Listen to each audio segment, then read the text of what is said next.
Y decíamos que nos vamos a sumergir en las tramas del mundo River. Un mundo River que en algunos casos está pensando en la Copa Libertadores, en el partido de mañana frente al Palmeiras.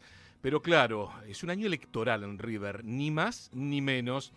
Y lo tenemos conectado del otro lado de la línea a un hombre que su apellido es sinónimo de River desde siempre. Estamos hablando de Daniel Kipper, que es candidato a presidente del Club Atlético River Plate por el Frente River Campeón Deportivo y Social. Daniel, lo saluda Carlos Zaira y Nehuen Ríos, aquí en Avila Cancha, en Radio Gráfica. ¿Cómo le va? Buenas tardes, ¿cómo están Carlos, Nahuel? Bien, un placer enorme tenerlo aquí en Avila Cancha para Igualmente charlar para de, mí. lo dicho, de las tramas de este River en un año muy intenso, un año electoral. ¿Cómo está viviendo, Daniel, esta previa a las elecciones?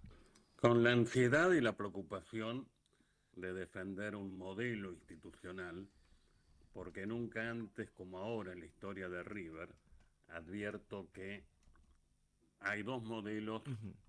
de gestión.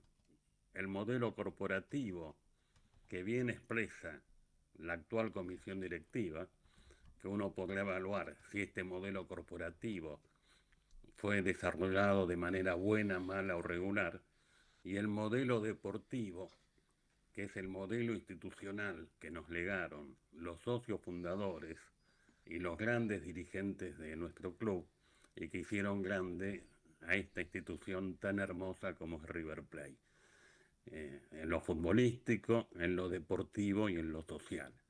Un River que le habla a su gente, que se preocupa por su gente, que quiere hacer historia, no solo hacer plata, y con dirigentes que siempre le hablaron a sus socios, al asociado, al hincha de River y no a los mercados, como ocurre ahora, ¿no?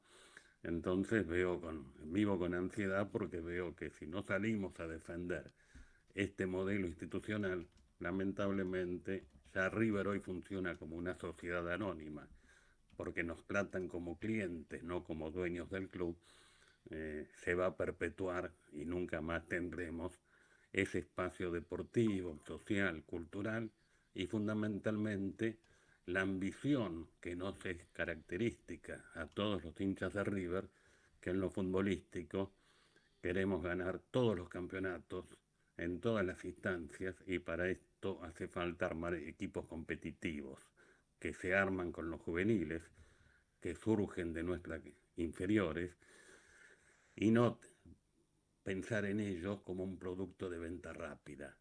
River debe ganar campeonatos porque la gloria deportiva genera ingresos genuinos e importantes. En cambio, la venta rápida que se hace ahora de chicos como Julián Álvarez, Enzo Fernández, Mastantuono, por nombrar algunos, nos roba esa posibilidad de escribir páginas de gloria, ellos con nuestra camiseta, y se malgasta el dinero que ingresa en recaudaciones, en compras de futbolistas que ofrece el mercado, pero que no tienen la categoría, el talento y la juventud de los chicos que se van. Entonces, estamos defendiendo ese modelo institucional. Bien, ahí Daniel abre una trama que era de los representantes, ya le voy a preguntar, pero me quedé pensando, ¿no? Porque en la Argentina estamos discutiendo desde hace mucho tiempo, con el vaivén de la vida política nacional, el modelo de asociaciones civiles, el modelo de sociedades anónimas deportivas. Yo digo que es el del capital societario versus el capital accionario. Eh, El ¿Cómo? capital humano, diría yo, Capital humano. versus el capital accionario, ¿no? Digo, es Pero complejo. esto se Sí. explica, ¿sabes?, en la historia misma del deporte. Porque el deporte nació, esto lo explica Ortega y Gasset, como una diversión. Ahí está el origen etimológico de la palabra deporte, que él lo ubica en los marineros de la antigua Roma, que tenían los días de mar, que eran los días de trabajo, y los días de portu, deporte, que eran los días de diversión.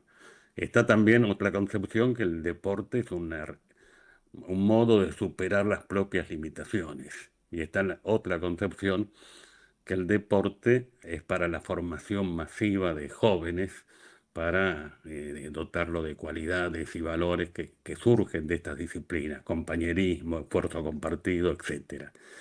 Pero ahora ocurre que aparece el negocio. Hay quienes ven al deporte como negocio. Les interesa nada más que el mercado y el dinero, y no ven otra cosa. Ellos ven formas de generar más dinero. Y nosotros, en cambio, pensamos cómo hacer más espacios deportivos. Vos fijate que donde había un gimnasio histórico en River, hoy hay un restaurante de lujo, caro, que solamente puede pagar una élite. Donde hay canchas deportivas se planifica un estacionamiento cuyas cocheras se venden por 5 años a $30.000. ¿Quién puede pagar $30.000 por una cochera? Además, cuando en el barrio se venden a mitad de precio las cocheras, ¿no? Solamente una élite. Entonces, esta visión nos está robando el espacio deportivo, social y cultural, y también nos roba la gloria deportiva, porque si nos vamos a limitar a ser un club formador de futbolistas para rematarlos, venderlos rápidamente a Europa, la gloria deportiva será europea, no nuestra. Y River debe ser campeón en todas las disciplinas y principalmente en fútbol. Me quedé pensando, Daniel, en un tema sensible, ¿no? Que es un hecho cultural en el cual muchos medios desde hace un tiempo prolongado vienen atacando. Yo siempre digo, ¿cómo se puede festejar la venta de un futbolista? La transferencia de un futbolista, sobre todo surgido en un club, debía ser un motivo de pena. Che, tuvimos que vender, digo en el caso de River, pienso en Julián Álvarez. Hay una idea cultural en la cual los hinchas festejan las transferencias. En este caso festejan también los restaurantes de lujo y algunas cuestiones a las cuales no tienen acceso. Digo, hay una batalla cultural muy fuerte que hay que dar en los clubes, Daniel. Hay relatos que se instalan desde los medios, desde el poder, no solamente en el ámbito futbolístico, sino incluso en la vida nacional. Y bueno, esa batalla hay que darla contra quienes instalan relatos y tratan de convencer a quienes no pueden gozar de esos privilegios que eso es símbolo de grandeza. Y no es así. La grandeza se mide por los títulos, la grandeza de un club se mide por los títulos, por los gimnasios, por los espacios deportivos, por la cantidad de disciplinas que se practican. La actual conducción ya anunció que a partir de la próxima gestión se va a quedar con 7 deportes, que son los que estiman que generan dinero y el resto desaparecerá de a poco. Y yo les tengo que decir que no hay deportes chicos para el club más grande. Es decir, cada deporte, cada disciplina debe tener su espacio y River Institución está obligado a apoyarla. Bien. ¿Cuál sería su proyecto futbolístico, Keeper? Eh, ¿Qué River imagina usted o qué River le gustaría comenzar a moldear? El modelo me lleva 50 años atrás, que es el River de la Bruna, cuya comisión de fútbol fue presidida por mi padre, Ujú. que era un River armado con jugadores surgidos de las inferiores y ayornado con talento excepcional que se fue a comprar al mercado justamente por las características de los futbolistas. En aquellos años vino un Luque, un Pasarela o un Perfumo, que no habían surgido de nuestras inferiores.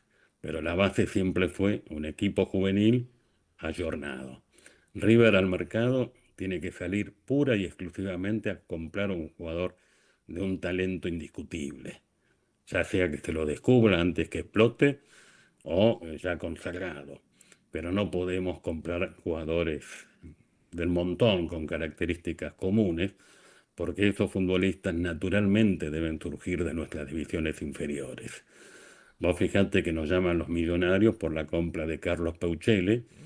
y de Bernabé Ferreira, dos futbolistas que hicieron historia y marcaron una época. Así es. Y cada vez que River salió al mercado a lo largo de la historia fue para comprar grandes jugadores, un Walter Gómez allá en los 50, o un Salas para una época más reciente, o un Escoco. es decir, jugadores que tenían ciertas características y talentos que lamentablemente no habían surgido en las inferiores, pero que debían mostrarse y lucir nuestra camiseta. Ujú. Ahora, aquí vuelvo a un tema sensible, que es el de los representantes. Hoy que hay que lidiar, las instituciones lidian con los representantes de los jugadores que parecieran tener más poder dentro del fútbol que que los propios clubes. ¿Usted qué visión tiene, Keeper, sobre el tema de los representantes y el fútbol profesional? Siempre tuvo una posición contraria a los representantes. Recordemos que durante muchos años las reglas de la FIFA prohibían a los representantes el viejo artículo 17 del Estatuto de la FIFA, que lamentablemente luego modificó su estatuto y hoy hay agentes FIFA, hay representantes, etcétera. Hay que expulsarlos del templo del fútbol, son mercaderes. Y tenemos que aclarar que incluso con las reglas actuales, para los chicos jóvenes menores de 18 años, están prohibidos los representantes, pero lamentablemente todos ellos están enquistados en las inferiores de River y les inculcan una concepción que debemos desterrar a los chicos, que es que su futuro está en Europa y la venta rápida, que es lo que ellos buscan simplemente para ganar dinero fácil.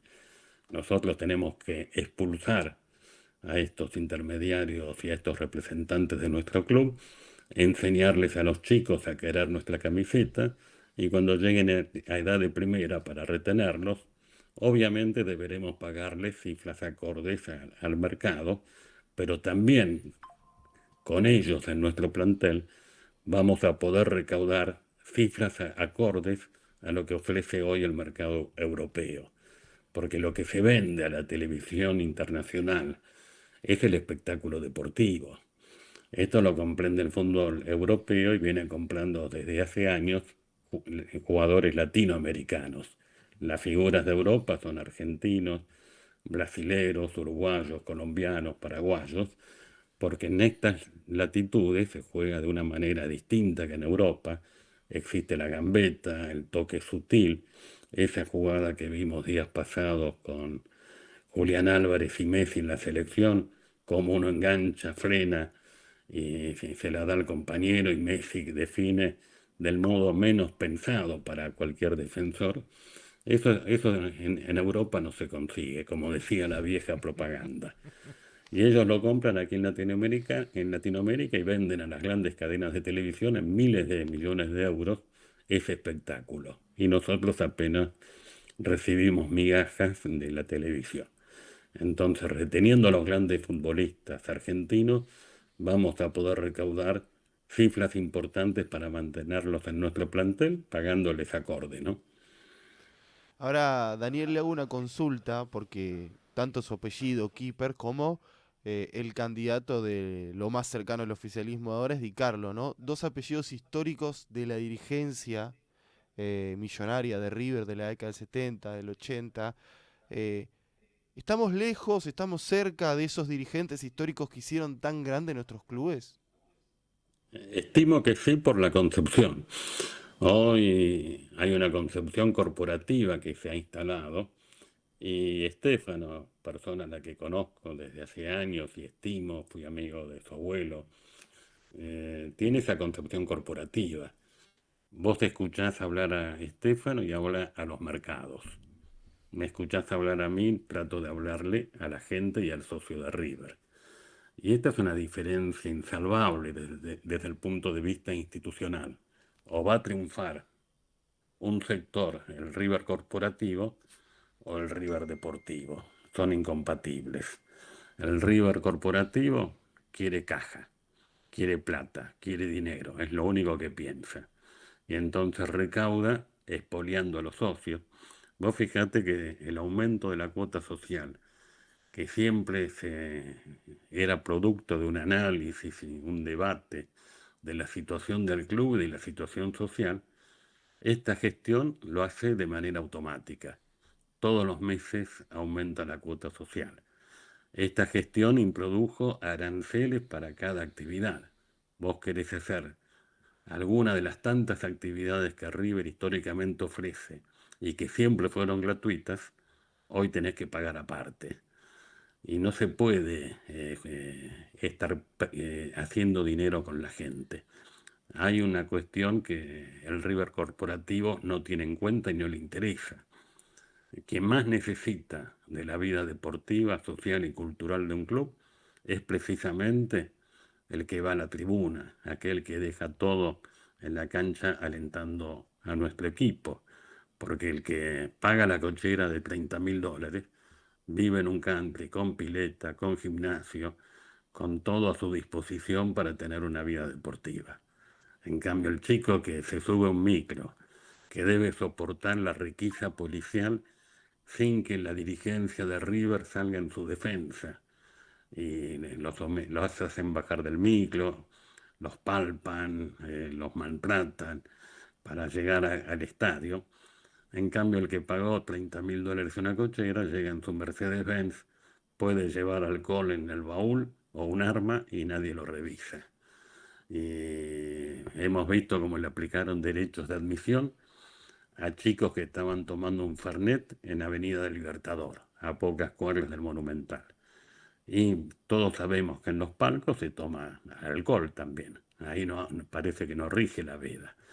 Entonces hay una concepción corporativa que piensa en una élite, excluye a los sectores populares, los margina, y nosotros en cambio queremos que el club sea para esa élite, darle espacios formativos, culturales, deportivos, y darle también la alegría de campeonatos. Porque el objetivo principal de River es hacer una historia grande, escribir páginas de gloria y no simplemente ganar plata. Cuando yo veo que celebran un balance, Ujú. dicho sea de paso, dibujado está el balance, pero algunos lo aplauden a pesar de cómo se obtienen los recursos en esta gestión, que es a costa y sacrificio de los asociados. Estamos hablando con Daniel Kieper, candidato a presidente del Club Atlético River Plate, y mientras lo escucho, Daniel, pienso en la narrativa. Hay una narrativa. Así como decíamos antes que tiempo atrás los hinchas se entristecían cuando vendían a las instituciones, venden a los grandes jugadores, y uno piensa, che, no lo voy a ver el próximo domingo. Hoy se festejan balances, se festejan entradas caras, se festejan cosas que antes no se festejaban. Digo, y lo festejan sectores populares en algunos casos.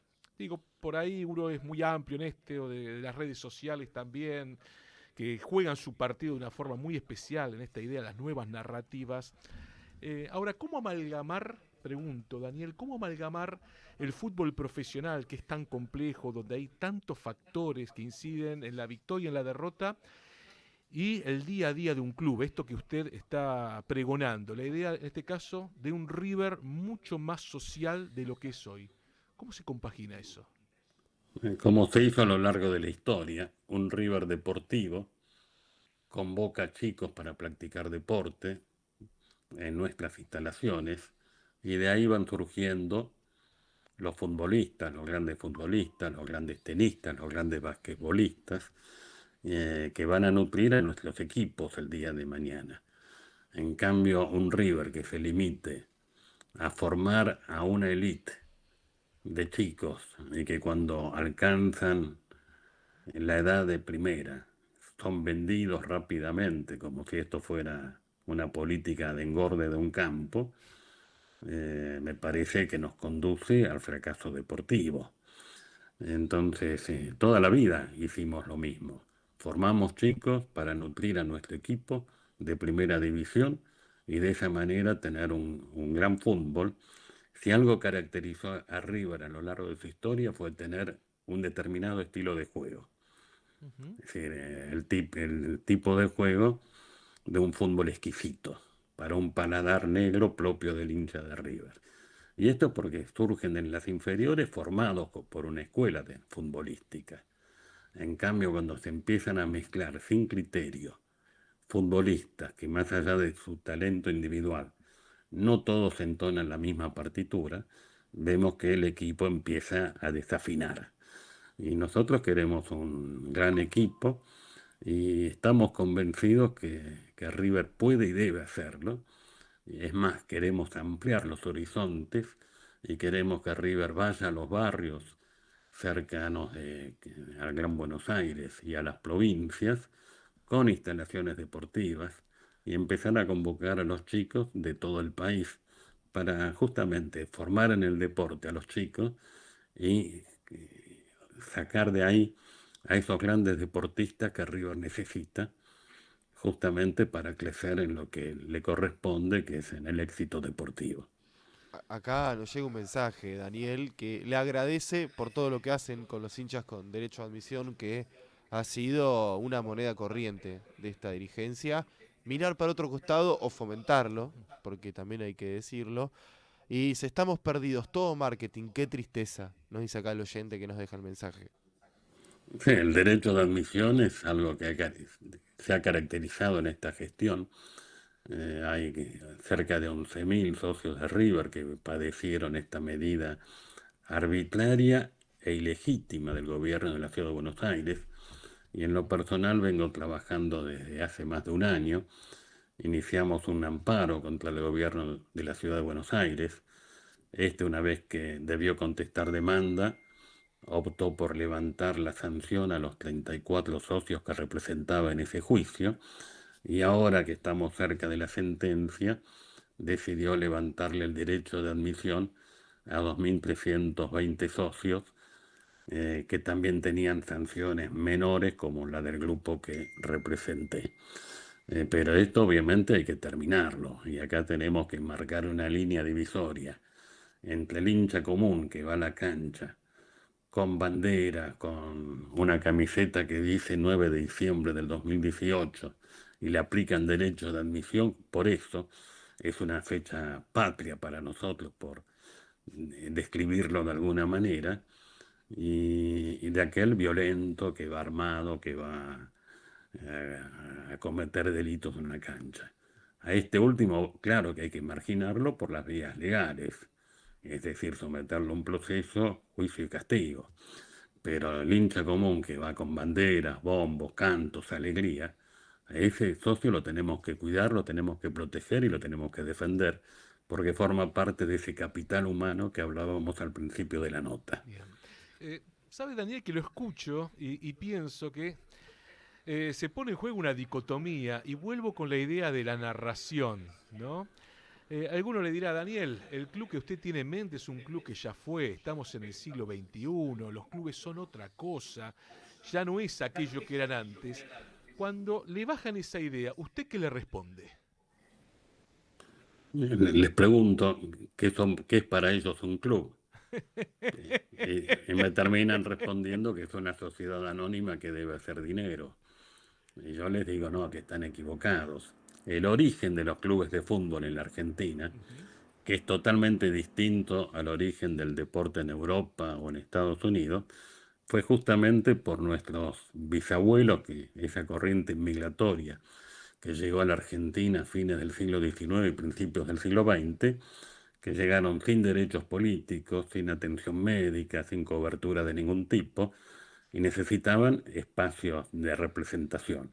Ellos formaron los sindicatos, las mutuales y los clubes de fútbol. El primer presidente de nuestros primos es hijo de un inmigrante italiano. Y el primer presidente de River, Leopoldo Bar, hijo de un inmigrante judío. ¿Y para qué formaron los clubes? Para formar y educar a sus hijos. Y es el legado que nos dejaron. En Europa, en cambio, el deporte nació distinto.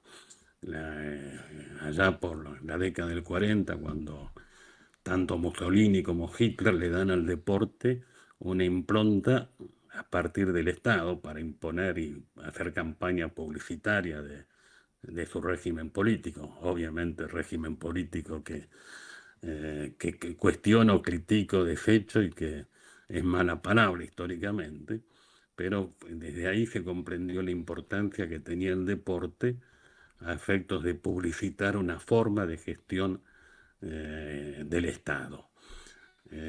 Caído estos regímenes en sus países, quienes siguieron comprendieron la importancia del deporte hasta que apareció el dinero como premisa y ahora son empresas, sociedades anónimas.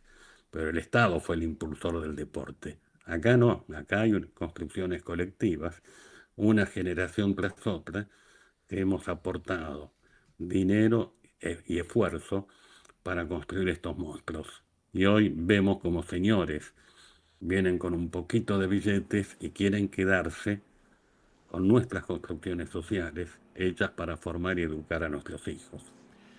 Los clubes en la Argentina son la organización, la célula organizativa, mejor dicho, o una de las células organizativas vitales de nuestra sociedad.